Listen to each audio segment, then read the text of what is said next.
주님의 제자 훈련, 믿음의 증거, 기도 라는 제목으로 하나님 말씀 전하겠습니다. 제가 영화 얘기했는데 그 돈 룩업이라는 영화 주인공이 레오나르도 디카프리오예요. 그래서 또 마지막에 이렇게 종말 앞에서 다 손잡고 미국 사람들은 Say Grace라고 기도합시다 표현하잖아요. 기도하면서 끝나는 그런 장면이 있습니다. 레오나르도 디카프리오 나오니까 볼만합니다. 잘생긴 사람 나오잖아요. 그렇게 좀 휴가를 보냈는데 휴가 중에 막내와 어디 가는데 막내가 인형 뽑기 기계를 보더니 자기도 한번 해보고 싶다고 하더라고요. 마침 엄마도 옆에 없고 또 마침 카드 결제가 되는 기계였어요.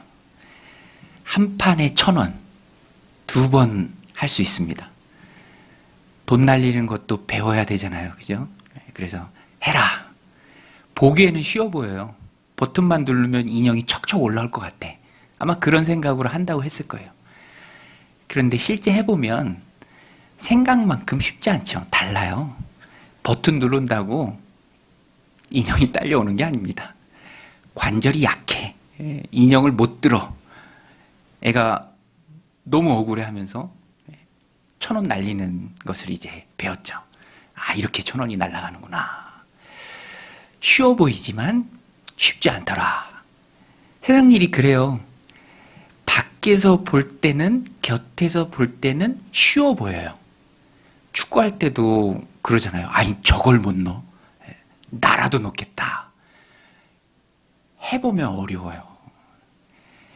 지도자에 대해서 막 불만을 토로하고 할 수 있죠. 그런데 정작 자기가 그 자리에 서면은 잘할 수 있을까? 그렇지 않습니다. 헤매죠. 옆에서 볼 때 쉬워 보일 뿐이에요. 들어가서 해보면 결코 쉽지 않다. 어렵다라는 것입니다.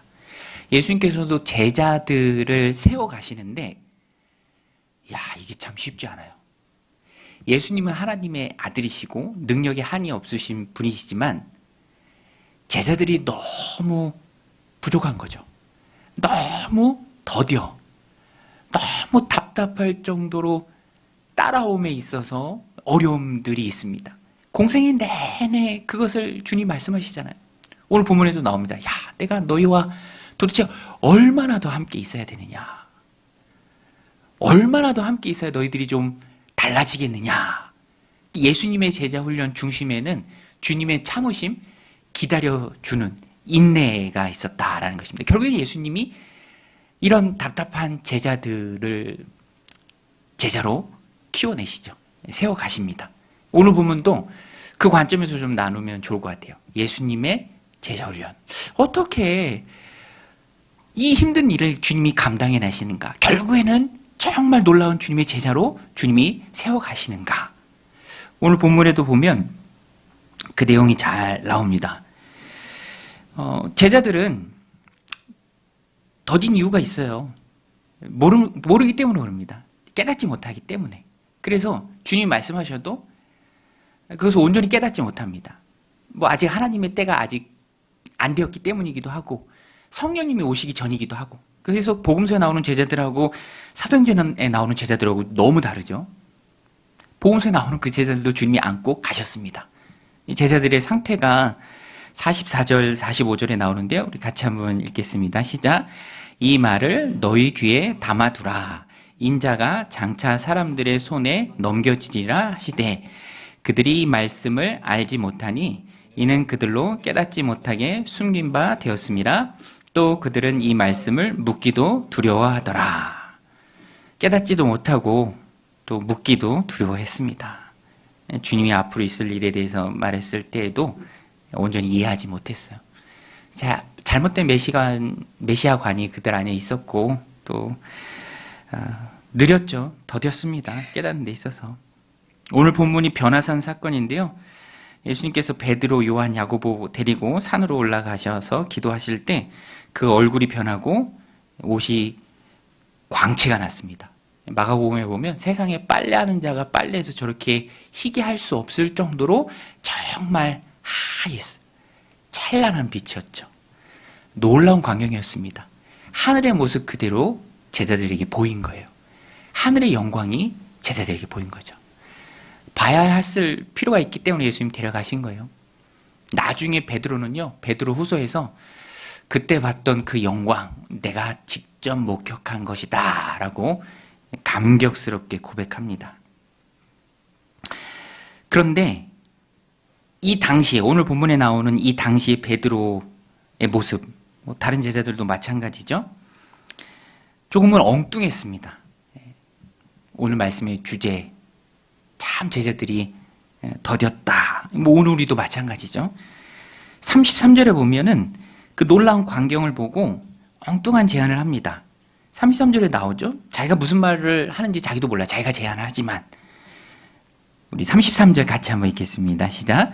두 사람이 떠날 때에 베드로가 예수께 여짜오되 주여 우리가 여기 있는 것이 좋사오니 우리가 초막 셋을 칠 때 하나는 주를 위하여 하나는 모세를 위하여 하나는 엘리야를 위하여 하사이다 하되 자기가 하는 말을 자기도 알지 못하더라. 자기가 하는 말을 자기도 알지 못합니다. 예수님도 그래서 이 말에 대해서는 대꾸를 안 하세요. 본문에 보면 깊이 졸았다라고 되어 있거든요. 졸았기 때문에 비몽사몽간에 했던 말일 수도 있고, 그렇지만 이렇게 말하는 것은 베드로의 마음을 표현하는 것이죠. 베드로는 그 순간이 참 좋았던 것 같아요. 그래서 그 영광스러운 체험이, 그 좋은 순간이 끝나지 않고 지속되기를 바랬던 것 같습니다. 경험의 연장. 베드로가 얘기하잖아요. 여기가 좋사오니. 우리도 그렇잖아요. 신령한 경험을 통해서 은혜의 한복판에 있을 때 참 좋다. 혹은 세상에서 어떤 즐거운 경험을 했을 때 너무 좋다. 끝나지 않고 계속됐으면 좋겠다. 저도 휴가여서 막내랑 동해안 리조트에 다녀왔는데 너무 좋더라고요. 체크인 하는데 우리가 예약했던 숙소가 문제가 있대. 그러면서 더 좋은 숙소로 업그레이드를 해주더라고요. 그때부터 마음이 확 열리면서 화장실 하나씩 쓰면서 너무 좋더라고요. 그 안에 있는 사람들도 표정이 다 좋더라고요. 오늘 이거예요. 여기가 좋사오니. 여기가 좋사오니. 그런데 계속 있을 수는 없죠. 체크인 했으면 체크아웃 시간이 있습니다. 입실했으면 퇴실 시간이 있죠. 삶의 현장으로 돌아가는 시간이 있다라는 것입니다. 여러분, 우리가 살아갈 때에도 베드로의 이 말이 참 공감이 되는 것처럼 좋은 순간들이 있습니다. 찬양의 은혜가 임하고 또 마음이 뜨거워지기도 하고 때로는 감격스러운 눈물이 터질 때도 있죠. 어떤 시험 점수가 잘 나왔을 때, 상을 받았을 때, 어떤 역전을 했을 때, 기쁜 일이 있을 때, 박수를 받고 칭찬을 받았을 때, 행복한 시간을 좋은 사람들과 이렇게 보낼 때 참 좋다, 최고였다. 그러나 오래 갈 수는 없다라는 것입니다. 다시 현실로 돌아와야 한다라는 거예요. 저는 이 본문을 보면서 산 위의 영광은 잠깐이고 산 아래의 삶이 진짜다. 그래서 베드로의 그 말이 의미가 많지 않은 거예요. 여기가 좋사오니 초막셋을 지읍시다. 이 영광을 계속 가져갑시다. 연장시킵시다. 주님은 거기에 동의하지 않으십니다. 산 아래의 삶이 진짜죠. 오늘 본문이 그것을 잘 대비해서 보여줍니다. 산 위의 영광은 잠깐이고 산 아래에서 삶이, 그 현장이 진짜다. 베드로는 좀 안주하려고 했던 것 같습니다. 그렇지만 예수님은 내려가시죠. 산 아래 귀신 들린 아들 데리고 온 아버지 있고요. 또 고쳐주어야 할 그런 일들, 사람들 기다리고 있었습니다. 우리 37절, 38절 같이 한번 읽겠습니다. 시작. 이튿날 산에서 내려오시니 큰 무리가 맞을새 무리 중에 한 사람이 소리질러 이르되 선생님 청컨대 내 아들을 돌보아 주옵소서. 이는 내 외아들이니이다. 그렇죠, 여러분? 산 위에 영광이 있고요. 산 아래 사역의 현장이 있습니다. 우리가 바라봐야 할 곳은 산 위의 영광이 아니라 산 아래 해야 할 일이에요. 우리에게 맡겨진 사역입니다. 그래서 예수님은 산 아래로 제자들을 데리고 내려오세요. 예수님이 제자 훈련 어떻게 시키는가? 이게 첫 번째입니다. 바른 방향으로 이끄신다. 여러분, 예수님은 우리를 바른 방향으로 이끄시는 줄로 믿습니다. 항상 속도보다 중요한 것은 방향이죠. 어디로 가느냐가 중요합니다. 주님은 더딘 제자들을 향해서도 그 방향은 바르게 이끌고 가셨어요. 좀 더디게 따라오더라도, 엉뚱한 소리를 하더라도 어디가 옳은 방향인지는 주님이 잘 가르쳐 주셨습니다. 오늘 우리도 신앙생활 하면서 항상 점검해야 돼요. 내가 가는 이 길이, 내가 행하고 있는 지금 이 일이, 내가 마음먹은 내 마음의 지금의 상태, 바른 방향인가? 내가 생각할 때 바른 방향이 아니라 주님이 생각할 때, 주님이 이끄시는 그 방향과 맞는가, 옳은가? 우리는 늘 점검해야 합니다. 하나님 앞에 무릎 꿇고 기도해야 돼요. 지혜를 구해야 합니다. 이 길이 옳은 길입니까? 주님, 이 길이 맞는 길입니까? 여기가 좋사오니를 외칠 때가 참 많다니까요. 여러분, 좋은 곳은 이 땅에서 없어요. 영원한 평안과 안식은 이 땅에서 주어지지 않습니다. 이것을 인정하면 인정할수록 좋아요. 산 위의 영광은 잠시예요. 그것은 내가 인위적으로 늘릴 수도 없고 연장시킬 수도 없습니다. 빨리 인정하면 인정할수록 바른 방향을 향해서 힘있게 나아갈 수 있어요. 인생은 파도예요. 산 넘으면 또 다른 산이 있습니다. 바다에 태어난 이상 파도는 당연한 거죠. 바다에 왜 파도가 있냐고 말할 수가 없습니다. 어려서부터 그래요. 저희 막내도 친하게 지내던 애가 있었는데 안 보여, 옆에. 그랬더니 자기 전화를 수신 차단했대. 전화해도 안 받는데. 그 애들이 막 삐치고 그러잖아요. 그럴 수도 있죠. 근데 계약하고 갔다 오더니 어떤 한 친구가 노는데 수신 차단했던 그 친구도 같이 합류하게 되면서 셋이 같이 놀게 됐대. 자연스럽게 좋아졌대. 그래서 중재했던 그 역할을 했던 친구가 참 좋대. 그리고 다시 전화했는데 또 수신 차단을 했대. 이게 참 잘 안 풀려, 그죠? 놀긴 놀아도 수신 차단은 안 풀려. 그 관계 속에 벌써 들어간 거예요. 그 어려도 그래요. 공부할 때도 학업에 스트레스가 얼마나 많습니까? 뭐 좋은 대학교, 명문 대학교도 가면 다 끝인가요? 아니에요. 취업도 해야 되고 결혼도 해야 되고 자녀도 낳아야 되고. 자녀 낳아보세요. 제 친구도 저희 아이 낳을 그때쯤에 낳았는데 뭐 심장에서 이상한 소리가 들리고 심장에 구멍이 있고 어린이집 보내면 막 코 깨물어서 오고 막 이게 뭐 쉬운 인생이 아니에요. 파도예요, 파도. 여기가 좋사오니 할 곳은 없다. 하나님 나라 외에는 없다. 여러분, 진정한 안식은 하나님 나라에 가서 받으시길 바랍니다. 이 땅에서는 없어요. 산 넘으면 또 산이에요. 제 사촌 형님이 학교 다닐 때 이제 거리가 멀어서 부모님이 차를 사주셔서 차를 타고 다녔는데, 대학생 때 차가 있어, 그죠? 근데 그런 고백을 해요. 이제 취업하면 좀 나을 줄 알 때, 이제 차를 유지하고 관리하는데, 근데 그 고백을 하더라고요. 대학 다닐 때는 돈이 없어서 차를 관리를 못했고, 기름도 넣을 수가 없었고, 직장 잡으면 좀 나을 줄 알았더니 직장 잡으니까 시간이 없대. 시간이 없대. 돈은 있는데 시간이 없어.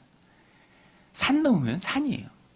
요거 해결하면 편해질 거다라는 것은 우리의 기대의 사항일 뿐, 삶은 그렇지 않다. 당연한 듯이 받아들여야 되고요. 그 안에서 동행하신 하나님으로부터 위로를 얻어야 되고요. 하나님 주시는 능력과 힘을 힘입어서 이기면서 살아가는 것이 우리의 삶이다라는 거예요. 여기가 좋사오니는 없어요. 산 아래의 삶이 진정한 우리의 삶입니다. 현장이에요. 그러면 산 아래가 어딜까? 산 아래라 그러면 너무 막연하잖아요. 그렇죠? 우리가 산 아래로 가야 되는데 주님이 산 아래가 바른 방향임에 제자들을 이끄셨는데 그 산 아래가 어딜까? 오늘 본문이 잘 말해줍니다. 사역의 현장이에요. 따라서 산 아래는 사역의 현장이다. 사역의 현장, 삶의 현장, 그리스도인으로 살아가는 그 현장. 우리 교회 버전으로 좀 고치고 싶어요. 우리 교회 버전으로 좀 고치면 산 아래는 사역의 현장이잖아요. 믿음의 장이잖아요. 목장입니다. 목장이 삶의 현장이 사역의 현장이고 산 아래예요. 거기서 울고 함께 웃고 함께 울고 기도해주고 섬기고 기다려주고 희생하고 배려하고 세워주는 그 모든 일이 산 아래에 있어요. 여기가 좋사오니라는 것은 혼자만의 돛 닦는 신앙일까? 의미가 없습니다. 제 친구 목사님, 아는 목사님인데 제자훈련 참 좋아해요. 저도 좋아합니다. 제자훈련. 주님이 보여주신 것도 제자훈련이죠. 제자훈련 해야죠. 장시간 담임 목회자와 깊은 관계 속에서 그 목회 철학을 받아들이고 함께 세워져 가고 제자가 되는 거, 주님의 제자가 되는 거 너무 좋습니다. 그런데 그분도 그 고백은 해요. 많은 목회자들이 동의합니다. 저도 동의해요. 그것을 써먹을 현장이 부재해요. 그게 없어요. 주일 예배만 가지고는 부족하잖아요. 어디서 섬길 거예요? 어디서 기다려줄 겁니까? 어디서 몸부림치고 애쓸 거예요? 그게 없어요. 현장이 없어요. 어디서 섬길 거예요? 어디서 배신 당해도 주님 붙들고 기도하면서 이겨낼 겁니까? 공동체죠. 친밀한 공동체. 그래서 우리가 목장 사역을 하는 거예요. 그 안에서 영적인 가족으로 맺어져 가는 것입니다. 여러분 기억하십시오. 산 아래가 중요합니다. 주님의 제자훈련, 바른 방향, 산 아래 사역의 현장으로 이끄십니다. 거기서는 우리가 해야 할 일이 기다리고 있어요. 여기 귀신 들린 외아들 둔 아버지가 기다리고 있잖아요. 예수님 기다리고 있잖아요. 여기가 좋사오니 하고 거기 계속 머무를 수 없습니다. 빠져나와야 돼요. 세상은 주님과 함께 분투하고 승리하며 이기며 앞으로 나아가는 곳이다라는 것입니다. 두 번째 주님의 제자훈련은 믿음으로 일하라라는 거예요. 믿음으로 일하라. 경험으로 일하지 말고 인간적인 방법으로 일하지 말고 믿음으로 일하라. 산 아래에 문제가 있어요. 귀신 들린 아이가 있습니다. 제자들은 고치지 못했어요. 40절에 나오죠. 예수님은 이렇게 책망하세요. 근데 이 예수님 책망에 주님이 하고 싶은 말씀이 다 들어있습니다. 주님의 책망이 좀 세요. 그쵸 여러분? 예수님 이렇게까지 책망하시네 싶을 정도로 세요. 우리 41절 같이 한번 읽어볼까요? 41절 잠시만요. 41절 같이 한번 읽겠습니다. 시작. 예수께서 대답하여 이르시되 믿음이 없고 패역한 세대여 내가 얼마나 너희와 함께 있으며 너희에게 참으리요 내 아들을 이리로 데리고 오라 하시니. 자, 책망의 대상이 누굽니까? 책망의 대상이 누구예요? 제자들 플러스 그 세대까지 다 포함을 합니다. 사역의 현장이고 또 주님과 더불어 일해야 될 그 현장인데 방향이 잘못됐어요. 자꾸만 인간적인 방법 또 경험을 의지했던 것 같아요. 추정하기로 제자들은. 그러니까 제자들은 못 고치고 예수님은 고쳤어요. 그리고 예수님이 뭘 말씀하시냐면 믿음에 대해서 많이 말씀하세요. 우리 이 말씀에서도 주님 말씀하시잖아요. 예수께서 대답하여 이르시되 믿음이 없고 패역한 세대. 패역하다라는 것은 왜곡된, 어그러진, 방향 감각을 상실한 잘못된 방향으로 나아가고 있는 그 잘못된 방향이 무엇입니까? 주님을 의지하지 않는, 믿음으로 나아가지 않는 그거예요. 그래서 예수님께서 한탄을 하십니다. 한탄을. 여러분 오늘 우리는 제자훈련의 핵심입니다. 주님을 의지하는 거예요. 주님을 의지하고 일해야 합니다. 실력이 부족한 게 아니에요. 믿음이 없었던 거예요. 그래서 마가복음에도 나오죠. 아버지가 예수님 제자들이 못 고쳤습니다. 무엇이든지 할 수 있으시거든 내 아들을 고쳐주십시오 할 때 예수님이 딱 문제 삼으시잖아요. 할 수 있거든이 무슨 말이냐? 믿는 자에게는 능치 못함이 없느니라 라고 그 사람의 믿음 없음을 지적해 주십니다. 그때 그 사람이 내가 믿나이다. 나의 믿음 없음을 불쌍히 여겨주옵소서 얘기하죠. 주님은 항상 믿음의 문제는 그냥 타협하고 넘어가시는 적이 없어요. 믿음이에요. 경험도 아니고 자기 지혜도 아니고 자기 능력도 아니고 자기 힘도 아닙니다. 온전히 주님을 의지하는 믿음이에요. 아마 제자들은 과거의 경험, 과거에 예수님 파송 받았을 때 막 귀신도 쫓아내고 이런 경험이 있었어요. 이제 그것만 의지했던 것 같아요. 하나님 앞에 엎드려 기도하지 않고 주님을 의지하는 그 믿음으로 나아가지 않고. 근데 믿음이 빠진 경험은 힘이 없습니다. 예수님께서 마가복음에서는 그들이 고치지 못했던 이유에 대해서 믿음 없음과 기도하지 않음을 말씀하세요. 그래서 9장에 보면 기도 외에는 이런 귀신이 나갈 수 없다라고 주님 말씀하세요. 기도 외에는. 근데 여러분, 믿음과 기도는 딱 달라붙어 있어요. 믿음 있는 자가 엎드려 기도합니다. 시간이 없어서 기도 못하는 줄 아시죠? 바빠서 기도 못하는 줄 아시죠? 아니에요. 믿음이 다 날아갔기 때문에 기도할 힘이 없는 거예요. 기도해야 산다는 게 안 믿어지는 거예요. 에이, 기도한다고 되겠어? 이런 회의적으로 나가니까 기도할 필요가 없는 거예요. 그렇죠? 기도한다고 뭐 달라지겠어? 믿음 없는 겁니다. 기도가 없는 것은 곧 믿음이 없는 거예요. 뒤집어 얘기하면 기도한다는 게 바로 믿음이 있다라는 거예요. 여호수아서에 보면 난공불락의 여리고성을 점령한 노예였던 이스라엘 백성들 큰 승리를 맛보고 그보다 훨씬 더 작은 아이성에서는 큰 패배를 맛봅니다. 사람들이 아이성 정탐하더니 뭐 다 갈 거 없다. 고생스럽게 뭘 다 가냐. 여리고성도 무너뜨렸는데. 그죠? 아이성 작은데 3,000명만 갑시다. 자기네들이 심각한 죄를 짓고 그것을 품고 있는 상태에서 힘을 잃어버렸음을 기도를 통해 깨닫지 못하고 경험만 믿고 나간 거예요. 아이성으로. 대패하고 돌아옵니다. 다 죽어요. 기도하지 못하면, 깨어있지 못하면 몰라요. 뭐 어떤 상태인지. 그래서 우리는 경험을 의지하지 말고 내 힘을 의지하지 말고 하나님 앞에 엎드려 기도해야 합니다. 여러분, 우리는 엎드려 기도해야 될 줄로 믿습니다. 자꾸 사람 의지하고 물어보고 챗GPT한테 물어보고 되게 잘 물어보는데 그죠? 근데 기도해야 될 때가 있어요. 엎드려야 될 때가 있습니다. 기도 외에는 이런 유가 나갈 수 없다. 믿음이 없고 패역한 세대요. 할 수 있거든. 지금 무슨 말이냐. 믿는 자에게는 능치 못함이 없느니라. 주님은 항상 믿음을 가지라. 제자로서 그 믿음을 가지고 세상을 향해 나아가라.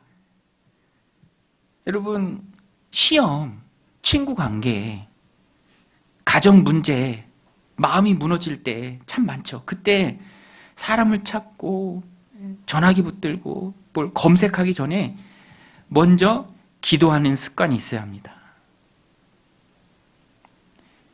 왜 그런 줄 아세요, 여러분?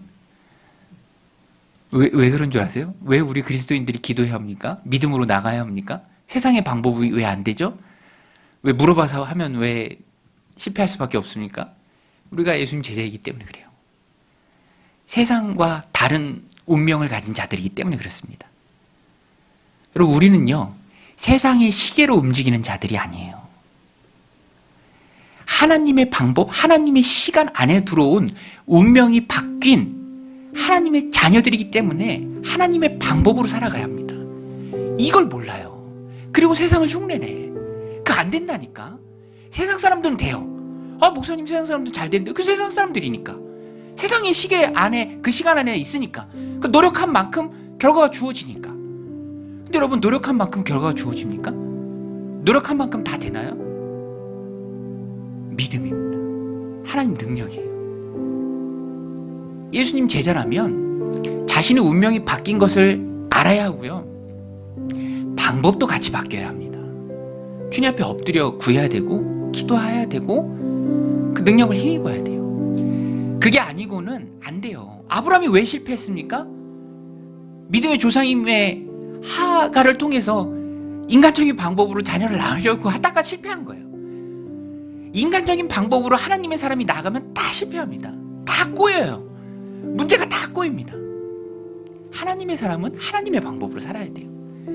그걸 기쁨으로 여기고 즐거움으로 받아들이고 인정하고 나는 하나님의 방법으로 산다. 믿음으로 산다. 예수님이 그것을 제자훈련으로 보여주신 것입니다. 바른 방향으로 나아가는 것, 믿음으로 나아가는 것. 여러분, 우리가 나아갈 길은 여기가 좋사오니라는 산 위의 영광이 아니에요. 그것은 잠시 지나갑니다. 그냥 오아시스 같은 거죠. 주님이 힘 주시는 거예요. 그것도 필요하기 때문에. 진정으로 우리가 나가야 될 것은 그것을 가지고 산 아래로 내려가야 돼요. 그 35절에 보면 주님이 말씀하십니다. 하나님께서 말씀하세요.